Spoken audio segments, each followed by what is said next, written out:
ស្ដីអ្នកគ្នាជួបគ្នាម្ដងទៀតហើយទៅលើការនិយាយអំពីលេខនៅ comment line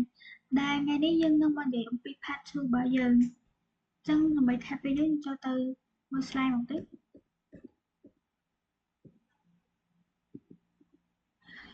ដែលនៅក្នុង part 2 នេះយើងនឹងមកនិយាយអំពីចំណុចទូទៅខ្លះៗដែលផ្ដោតទៅលើមកសិក្សាអំពីប្រភេទ file ដែល hidden text editor ការ create ការ copy ការ move ឬក៏ការ delete file ឬក៏ directory ហ្នឹងចឹងដើម្បីខាត់ពេលយើងចូលទៅមើល comment មកទៅដែលចំពោះ file ដែល hidden យើងអាចសម្គាល់បានថាវាមាន command នៅពីមុខឈ្មោះហ្នឹងហើយចំពោះ directory ក៏ដូចគ្នាដែរចឹងយើងចូលទៅអនុវត្តមកទៅចឹងឥឡូវនៅពេលដែលយើងចូលទៅកាន់ user យើង li មើលសិនចឹងនៅពេលដែលយើង li ទៅយើងប្រកាសជាអត់មានឃើញថា file ដែល hidden នេះចឹងនៅក្នុងមេរៀនមុនដើម្បី check មើលfile ទាំងអស់នៅក្នុង user មួយនឹងបានយើងអាចប្រើ ls.a នេះគឺជា file ដែល hidden ដែលយើងឃើញថាវាមានច្រើនមែនទែនដូចជាឈ្មោះ testtree ជាដើមដែលជាប្រភេទ hidden តើធ្វើម៉េចដើម្បីបង្កើត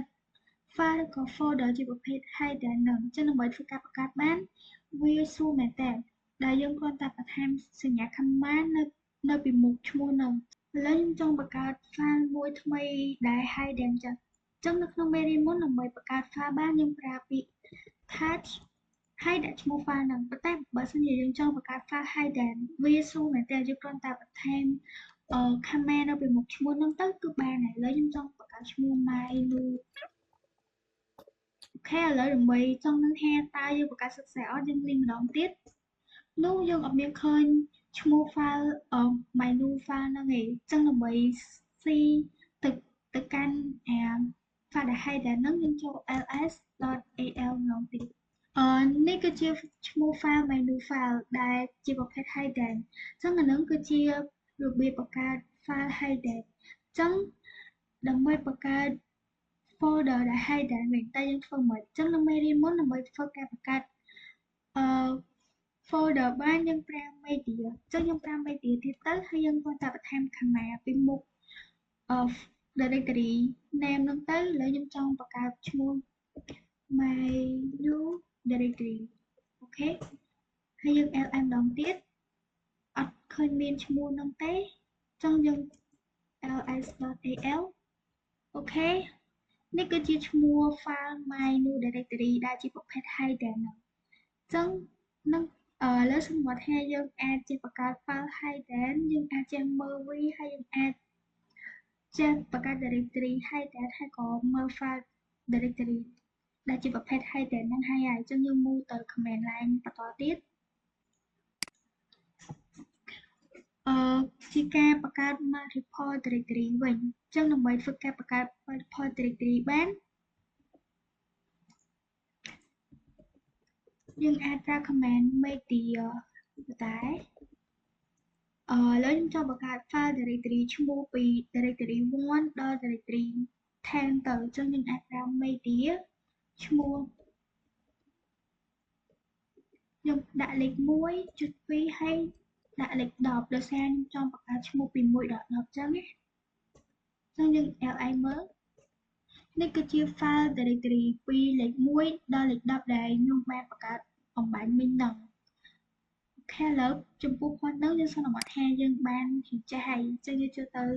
point បន្តទៀតអូខេឥឡូវយើងចូលទៅចំណុចបន្តទៀតអំពី text editor អញ្ចឹង text editor ហ្នឹងយើងមាន3ប្រភេទដែលយើងអាចធ្វើការ edit បានទៅតាមរយៈការប្រើ vi vim ហើយនិង nano អញ្ចឹង3ហ្នឹងខុសគ្នាមិនអញ្ចឹងដើម្បីឲ្យយល់ច្បាស់យើងចូលទៅអាននៃmeaning វាមកទៅដែល vi ហ្នឹងគឺជាប្រភេទ default វាជាប្រភេទ default edit ហើយ vi lightweight ដែលគេ recommend មែនតើហើយនៅក្នុង vi ហ្នឹងយើងក៏អាចប្រើ command មួយចំនួនដូចជាការ insert នៅពីមុខ text ការ insert នៅពីក្រោយ text ការ delete ការ undo ការ save ឬក៏ការ exit ផ្សេងៗអញ្ចឹងយើងចូលទៅឧទាហរណ៍ផ្ទាល់ហ្នឹងទៅ ok rồi khi dung tâm tình đang theo nhung cho nên lời user root ទៅដើម្បីបង្កើតអីបានយើងត្រូវ login ចូលទៅ user root នឹងសិនណាសូមដើម្បីចូលទៅកាន់ user root បានយើងអាចប្រើ sudo su root អូខេឥឡូវយើងចូលទៅលើ user root ហើយចឹងយើងធ្វើការបង្កើតឬក៏ធ្វើ example អីនៅលើ user root នឹងហ្មងទៅឥឡូវបង្កើត file ថ្មីហ្មងទៅដាក់ឈ្មោះ my file.tt អូខេឥឡូវយើងចង់ធ្វើការedit text right so យើងអាចប្រើ vi ហើយឈ្មោះ file ដែលយើងចង់ edit ហ្នឹងហើយ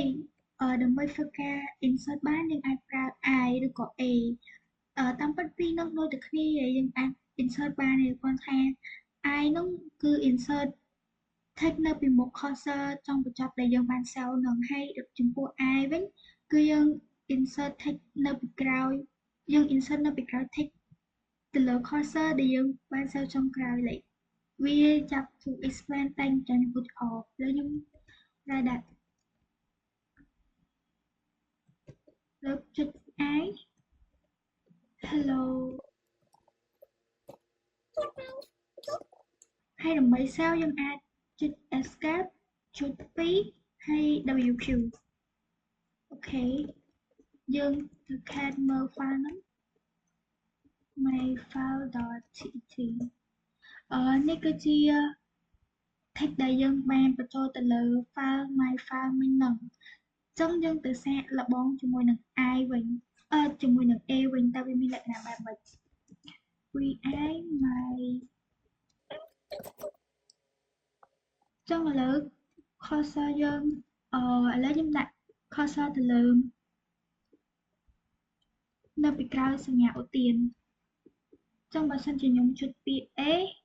វា cursor ហ្នឹងវានឹងលោតមកពីក្រោយសញ្ញាឧទានវិញណា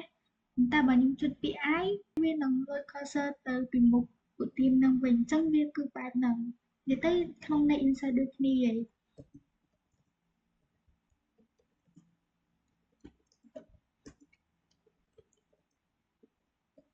អូខេឥឡូវយើងយល់ដឹងពី I ហើយនិង A ហើយសូមយើងចូលទៅមើល comment បន្តទៀតគឺអំពីការ delete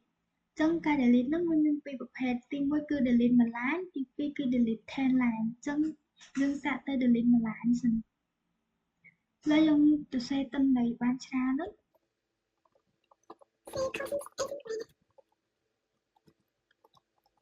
អូខេឥឡូវតើដើម្បី delete text មួយ line បានយើងប្រើ dd ចឹងយើងចុចពាក្យ dd ចឹងចល័តដែលខ្ញុំ spam មិញហ្នឹងវានឹងធ្វើការ delete មួយ line ហ្នឹងចឹងចុះឧបមាថា delete 10 line វិញចឹងយើងអាចប្រើ d 10ហើយ d ទៀតយើង enter ទៅអូលេខមិញខ្ញុំដាក់ cursor នៅពី delete 10 line ហ្នឹងមានន័យថាវានឹង delete ពីក្រោយ line ពីក្រោយ cursor ដែលយើងបានឈរលើហ្នឹងចឹងវា delete តែ3 line ហើយដោយសារពីក្រោយ cursor មិញហ្នឹងខ្ញុំដាក់3 line លេខយើងចូលទៅចំណុចបន្តទៀតជាការ undo ការ save ហើយនិងការ exit ហើយនិងការ exit without saving អាមិញយើងបាន delete 3 line ហើយត្រូវអក្សរដើម្បីធ្វើការ undo មកវិញយើងគ្រាន់តែចុច U ទៅវានឹងធ្វើការ undo 3 line នឹងមកវិញហើយឥឡូវយើងចង់ធ្វើការexit ហើយ save save ហើយ exit ចឹងយើងអាចចុចពាក្យ exit ចឹងចុច2ហើយយើងចុចសញ្ញា X អូខេឥឡូវយើង clear ហើយយើងចូលទៅមើលfile នឹងម្ដងទៀតអូខេនេះគឺជា text ដែលយើងបានបញ្ចូលទៅលើ file myfile.txt ហ្នឹងហើយនឹងគឺជារបៀបexit ហើយ save ចឹងការ save ហើយ exit ហ្នឹងវាមានពីររបៀបទី1យើងប្រើ WQ ក៏បានហើយយើងប្រើតែX ក៏បានដែរចឹងឥឡូវយើងចូលទៅមើល command បន្តទៀតជាការ exit without saving ចឹងហ្នឹងបានន័យថាម៉េចចឹងយើងចូលទៅ text edit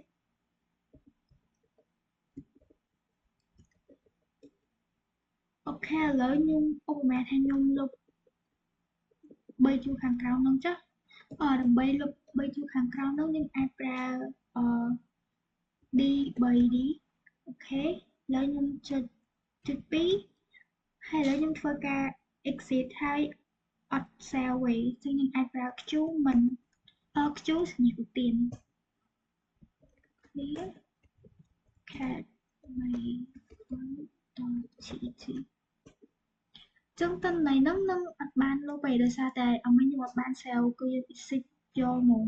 ចឹងយើងចូលទៅមក command មួយទៀត command VIM ចឹង VIM ហើយនិង VI ហ្នឹងក៏គ្នាមិនតាមពិតពីរហ្នឹងវាដូចគ្នាគ្រាន់តែ VIM ហ្នឹងវាជា version improve របស់ VI ចឹងយើងអាចចូលទៅមើលបាន VIM my phone.tt like ការប្រើ command របស់ VI និង VIM ហ្នឹងគឺដូចគ្នាសុទ្ធហ្មងគឺវាពិបាករកកន្លែងខុសគ្នាប៉ុន្តែគ្រាន់តែយើងអាចដឹងបានថា VIM ហ្នឹងវាជា version improve របស់ VI so យើងចូលទៅមើល command មួយទៀតគឺ command nano ចឹង command nano ហ្នឹងគេប្រើនៅពេលណាគឺគេប្រើនៅពេលសម្រាប់អ្នកដែល beginner អ្នកដែលអត់សូវចេះប្រើ command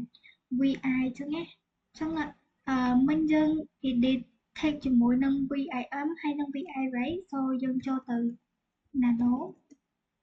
ឈ្មោះ file ដែលយើងចង់ edit ហ្នឹង gt so nano ហ្នឹងវាខុសពី VI ហើយនឹង VIM សំហាមវានឹងបង្ហាញ comment សម្រាប់អ្នកដែល beginner អ្នកដែលអត់សូវចេះអីចឹងណាចឹងយើងអាចមើលតាម comment ខាងក្រោមនោះបានហើយយើងអាចធ្វើការវាយបញ្ចូលបានអីចឹងបានដែលវាមាន comment ច្រើនមែនទែនដូចជារបៀប undo របៀប copy អីផ្សេងៗប៉ុន្តែខ្ញុំសូមអត់លម្អិតទេដោយសារតែភាគច្រើនគេអត់ដែលប្រើ nano ឯគេប្រើតែ VI និង VIM ឯងចឹងដើម្បីធ្វើការ exit យើងអាចមើល comment ខាងក្រោមយើងអាចចុចពាក្យចុចសញ្ញា x ដើម្បីយើង exit បានយើងចុច command ហ្នឹងយើងប្រើចុច control ហើយ x ហើយដើម្បី save យើងចុចវាយពាក្យ y ទៅ enter ទៅ cat អូខេឥឡូវយើងស្គាល់ហើយអំពីភាពខុសគ្នារវាង VI VIM ហើយនិង nano ឥឡូវខ្ញុំសំខាន់ម្ដងទៀត VI ហ្នឹងវាគឺជា default command នៃការនៃ text edit ហ្នឹងដែលគេ recommend ឲ្យប្រើមែនតើហើយចំពោះ VIM ហ្នឹងខុសពី VI ត្រង់ថាវាជា version improve របស់ VI ហ្នឹងហើយចំពោះ nano វិញស័ក្តិសមបំផុតសម្រាប់អ្នកដែល beginner អ្នកដែលអត់សូវចាំ comment អីចឹងដោយសារតែវានឹង show comment ពីក្រោមនៃការ edit ហ្នឹងចឹងយើងចូលទៅចំណុចមួយទៀតអំពីការ remove file ចឹងដើម្បីធ្វើការ remove file បានយើងអាចប្រើ command ដូចខាងលើហ្នឹងគឺយើងចូលទៅ command ទី1 remove file name ចឹងដើម្បីធ្វើការ remove file name យើងប្រើពាក្យដំបូងយើង listen ចឹងឥឡូវខ្ញុំចង់លុបfile ឈ្មោះ myfile2.txt ចឹងយើងអាចប្រើ rm myfile2.txt យើងលេងម្ដងទៀតនោះ file myfile2 ហ្នឹងនឹងប្រកាសជាបានលុបហើយចឹងដើម្បីធ្វើការ remove file បានយើងគ្រាន់តែប្រើ rm ហើយឈ្មោះ file ដែលយើងចង់ remove ហ្នឹងហើយចំពោះ command បន្តទៀតដូចជា .iv .o .d .o ហើយ directory name តើវាខុសគ្នាមិនចឹង .iv ហ្នឹងគឺបានន័យថាវានឹងសួរយើងមុនពេលដែលយើង delete ហើយវានឹងចុងក្រោយវានឹង show action ថាយើងបាន delete អីខ្លះចឹងយើងសាកទៅអនុវត្តផ្ទាល់ទៅឥឡូវខ្ញុំចង់ delete file ឈ្មោះ myfile1 so នៅពេលដែលយើងវាយ comment .i នឹង វានឹងធ្វើការសួរយើងម្ដងទៀតថាយើងចង់ delete អត់អញ្ចឹងបើសិនជាយើងចង់យើងប្រើ yes តែបើយើងចង់ទៀតយើងប្រើ no អញ្ចឹងយើងចុច yes ហើយបន្តមក v នឹងគឺតំណាងឲ្យការវានឹង show ម្ដងទៀតថាតើយើងបាន delete អីខ្លះអញ្ចឹងយើងបាន delete file តែមួយឯងអញ្ចឹងវានឹង show ថាយើងនឹងបាន delete file ឈ្មោះអីគឺយើងបាន delete file នោះចុះចំពោះ.o ហើយនិង .d វិញតើវាខុសគ្នាមិន .o ហ្នឹងគឺយើងប្រើជាមួយ directory ដោយសារតាចំពោះបើសិនជាយើងប្រើ om ហើយឈ្មោះ directory name ធម្មតាគឺវា delete អត់កើតទេតើយើងប្រើ .o មួយមុខហើយចំពោះ .d វិញគឺសម្រាប់ delete តា empty file ជាមួយខ្ញុំនឹងបង្ហាញដល់អ្នកគ្នាចង់ file ណាខ្លះដែល empty អញ្ចឹងយើងសាក make dear empty file empty file ls ចឹងឥឡូវយើងសាក delete តើ file ដែល empty ចឹងយើង om.d empty file ចឹងច្បាស់ណាស់វាប្រកាសជា delete file ហ្នឹងហើយដោយសារតា file ហ្នឹងវាទទេប៉ុន្តែឧបមាហានឥឡូវយើងបង្កើត file ថ្មីមួយទៀតដែរហើយយើងបញ្ចូលទិន្នន័យទៅឲ្យ file ថ្មីមួយហ្នឹងដូចជាខ្ញុំបង្កើត touch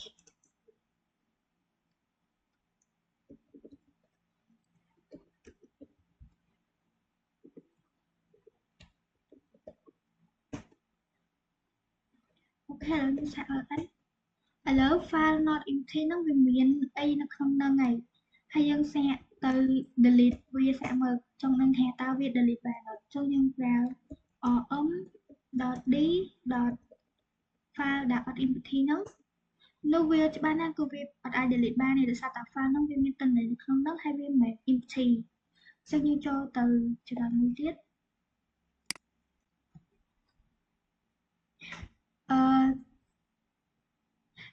គឺជាការ copy អញ្ចឹងការ copy ហ្នឹងវាមាន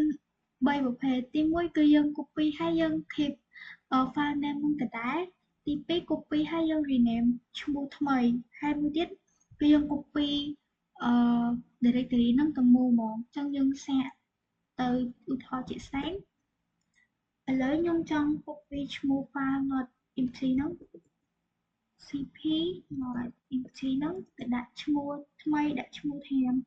តារាចោះ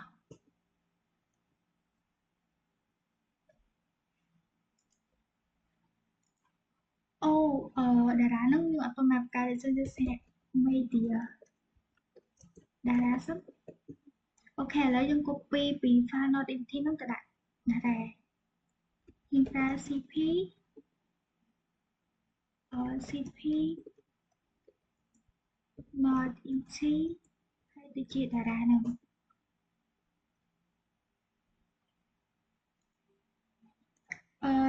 ចឹងដើម្បីធ្វើការ copy បានយើងអាចប្រើ cp.o ហើយឈ្មោះdirectory ដែលយើង copy ហ្នឹងដាក់ទៅជា directory ដែលយើងចង់ place ហ្នឹងអូខេយើង lm ម្ដងទៀតយើងចូលទៅកាន់តារាហ្នឹងយើង ls នេះគឺជាទិន្នន័យឈ្មោះ not empty ហ្នឹងដែលយើង keep ឈ្មោះនៅដដែលហ្មងអូខេចឹងយើងបែរទៅ test3 វិញមួយទៀតគឺយើង copy ហើយយើង rename អញ្ចឹងឥឡូវយើងសាក copy ឈ្មោះ file ដដែលហ្នឹង cp.or.not ទៅកាន់តារាហ្នឹងហើយយើងដូរ name វាពី not empty ទៅជាlida ចុះអូខេយើង lm មកទៅកាន់តារាយើង lm ម្ដងទៀតនេះគឺយើងមានdirectory 2ដែលមួយគឺយើងអត់ទាន់បាន rename មួយទៀតគឺយើងបាន rename ហើយចឹងឥឡូវយើងសន្មតថាយើងអាចចេះ copy file ហើយ rename file ដែល copy ហ្នឹង ចឹងយើងចូលទៅមួយទៀតគឺជាការ rename ឬក៏ move file មួយនឹងចឹងដើម្បីធ្វើការ rename បានយើងប្រើ mv យើង cd text ប្រើ mv លេងចង់ rename ពី my file.txt ទៅជា